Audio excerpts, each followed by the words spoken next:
Hello everybody and welcome to Dryer Days Art Studio. I'm Catherine. Thank you so much for being here today. I'm really excited about this video. I did a challenge with Cheryl from the Resin Dragon. You can find her on Instagram, TikTok, and YouTube.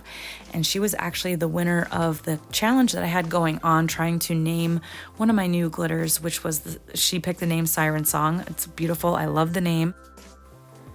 And we started chatting and realized we had a few things in common. She's a super sweet lady. I really enjoy her and her personality and her artwork especially. So I wanted to do a challenge with her, and we kind of landed on challenging each other to a pyramid. I hadn't done a pyramid in a really long time, and I believe this was her first one. So I will link all of her socials below. Definitely go check her out and check out the pyramid she made. It is so awesome. She definitely won this challenge. I think she blew mine out of the water.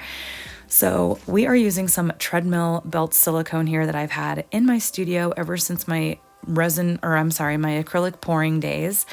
And I am just putting some in here on the inside of the hard plastic frame. This is a mold that I sell in my store. And I love this mold because you can really make these pyramids whatever size you want. You can make them as small as you want or as big as you want. And as you can see, you can make them really big if you want. So that silicone just helped us to really get our mold nice and flush in there along that plastic so that our sides can be real pretty and everything is nice and flush. When I knew I was going to be doing a pyramid and I hadn't done one in a long time, my one on here that's really popular on YouTube is all like black and silver, kind of all sort of neutral and along the same color spectrum, and I wanted this one to be more colorful. So I decided to do more mint, which is my favorite color. Some stones, some texture, some pink. As you can see, pink here we're going to start with. This is one of my favorite glitters and I don't use it nearly enough. We're going to have some gray in there. We're going to use glitter, paste, mica pigments. We're going to mix some paste together to get different colors and it's going to be awesome. So I'm using Platinum 360 resin, which I get from Laura's Art Corner, and I showed my little tablespoon there because everybody asks me how big I make or how much resin I make for each section. Obviously, for the little tip here, we need hardly any resin. So that resin that I showed you, the Platinum 360, is 2 part to 1 part. So I did 3 tablespoons essentially and made 3 tablespoons worth. I know that's not how we usually talk in resin terms, but I knew that I just needed a little bit for the tip of this. And then I also brought in my large heart geometric mold, which is new to my store and almost sold out, by the way. So if you want one, head over to my store. Everything's linked in the description below. But you'll see me here. I'm going to also show you guys that any leftover resin that I had from this, I incorporated into that large heart mold. Now with the tip here, it's really important. You don't want to get resin along your sides because it'll stick and it'll affect the look of your pyramid. So I just take, as you can see there, you can see it just got on the side and it's not a problem. I'm going to use a baby wipe to get it right up and it'll be fine. But just really making sure when we're first starting here that we're getting this really down in there as close as we can. This is going to help avoid bubbles as well. And I am going to come in with a little toothpick to really poke at the tip because I have had that happen before. I've seen other artists say that they get a bubble right in the very, very tip of their pyramid. And then there's just that little hole there where the resin didn't fill because of the bubble. So a little toothpick is the perfect way to keep that from happening and to pour your resin in here very, very slowly. And you can see how my wipe really cleaned this up well. And I'm just going to keep working slowly, getting tink in the very tip of my pyramid.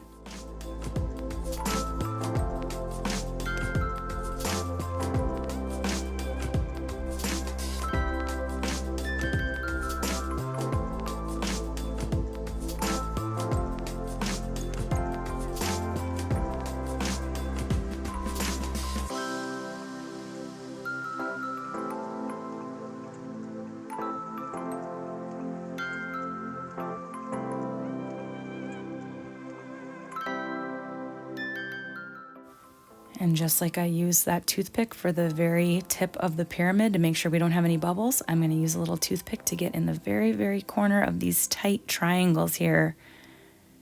Works like a charm. All right, so next we're going to use some gunmetal mica pigment. This is one of my favorite colors. Beautiful, deep, rich color.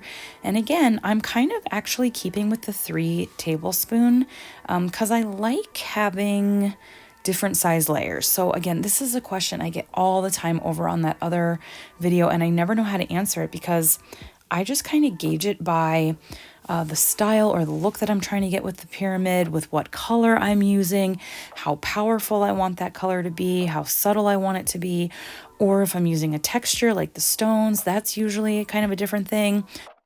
So it really just depends, but I will say for these first 3 or 4 layers, I usually use the same amount. And then as the pyramid kind of goes out and gets wider and larger, that's when we have to really start changing, or at least that's when I start changing how much I'm actually using. We're going to pour the gunmetal in here again very slowly because we're still pretty close to that tip.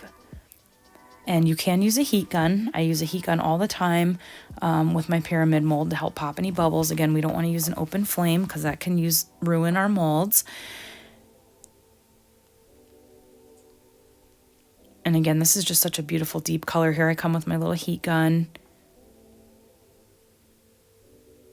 And the reason that I'm using the resin that I'm using as well is because it cures pretty quickly. So I didn't have to wait a really long time in between layers. I could actually do a layer in the morning, one in the afternoon, and then even one in the evening too if I felt like it. So this Platinum 360 does cure pretty quickly. I really like it. Like with any other resin, if you warm it up a little bit before, that's going to really help cut down on bubbles. All right, and then saving just a little bit of that gunmetal so I can put it over here on the heart. I love how this heart came out too. I really love the color combination together. Let me know what you guys think of this color combo. A little different for me, a little out of the box, but I hope you guys liked it. But I want your honest opinion, so please feel free to let me know in the comments.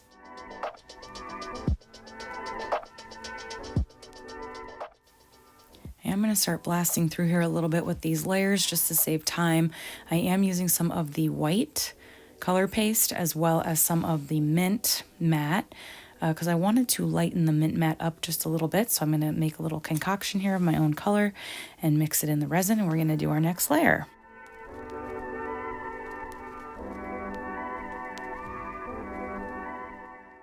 And then after my mint layer, now we're going to do a clear one because I want to do just a little bit of clear, and then we're going to do the bright turquoise stones.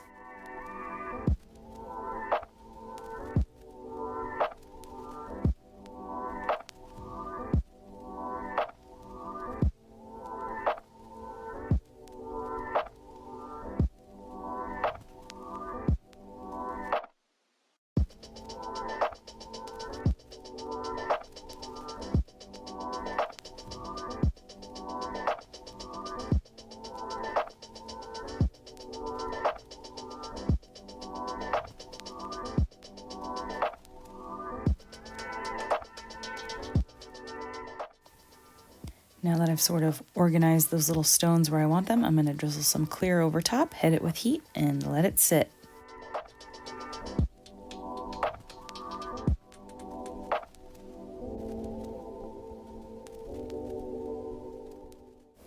And next up, we have a light pink matte. Such a pretty color. I love it. And Dusty Rose next.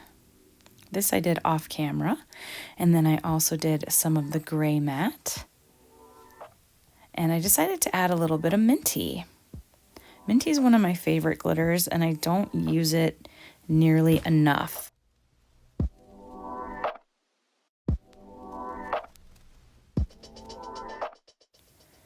All right, and then last but not least, I decided to do a layer of the Mint Matte color cream. I maybe should have done white, but I went with the mint. I wanted to add a little bit more green in there, and I'm glad that I did. Look at how easily this just comes right off. Beautiful! We might as well do the heart too. Again, sorry for my tiny, tiny workspace. Look how pretty. I think this turned out so, so gorgeous. Same exact colors as that pyramid. And look at them sparkling in the sun. So pretty. Well, I hope you guys enjoyed this video. Let me know what you think of this color palette. Please head over and check out the Resin Dragon Cheryl and all of her beautiful creations. Subscribe to her, let her know how you're doing, leave her a comment and a like. Thank you all so much for watching. Please like, comment, and subscribe. Check out the video description for everything that I used in this video. I still have a couple of art boxes left for the month of April and March. I put a couple more in there because you guys were loving them. So head over there if you want to grab one of those boxes. The May box will be coming soon. Thank you all so much, and until next time, keep on pouring.